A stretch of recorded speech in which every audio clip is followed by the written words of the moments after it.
নিস্তব্ধ রাতের ধলেশ্বরীতে হঠাৎ নেমে আসে মৃত্যুর ভয়াল ছায়া। নিরাপদে নদী পার হওয়ার আশায় ফেরিতে উঠেছিলেন তারা, কিন্তু মুহূর্তের মধ্যেই সেই যাত্রা পরিণত হয় বিভীষিকায়। ফেরির মাঝে এক অভাবনীয় দুর্ঘটনায় নদীর কালো পানিতে তলিয়ে যায় একাধিক যানবাহন, আর চিরতরে থেমে যায় ৩টি জীবন।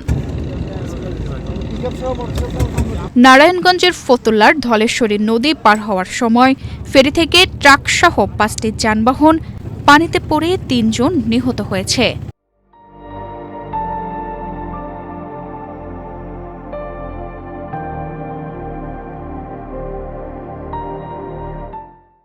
ডিসেম্বর শনিবার রাতে মাঝ নদীতে এমন দুর্ঘটনা ঘটে।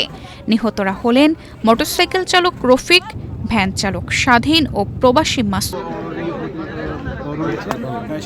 প্রত্যক্ষদর্শীরা জানান, ফেরির মধ্যে একটি ট্রাকের ইঞ্জিন হঠাৎ চালু হয়ে ছুটতে শুরু করে।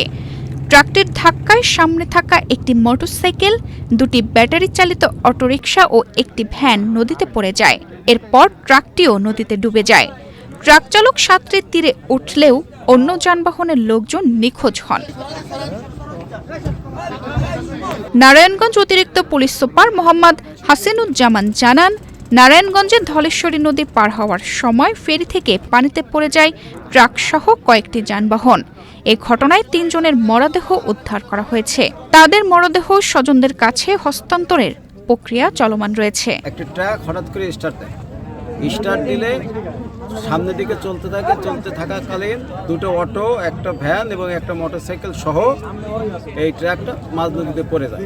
আমরা ব্যারিকেড ভেঙে ফেরি রেলিং ভেঙে আমরা খবর পেয়ে সাথে সাথে এসে বাকি যে গাড়িগুলো ফেরিগুলো এই পারে নিয়ে এসে বাকি যে গাড়িগুলো আছে সেই গাড়িগুলোকে আমরা নিরাপদে নামিয়ে দেই এবং 2-4 জন যারা লাফিয়ে উঠছিল তাদেরকেও স্থানীয় জনগণের সহায়তা আমরা রেস্কিউ করি।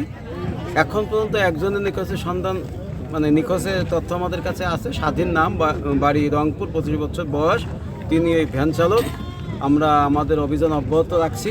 শনিবার গভীর রাতে উদ্ধার অভিযান বন্ধ থাকলেও রোববার সকাল থেকে আবারও তা শুরু হচ্ছে বলে জানিয়েছেন নৌপুলিশ ফাঁড়ির ইনচার্জ মোহাম্মদ রকিবুজ্জামান।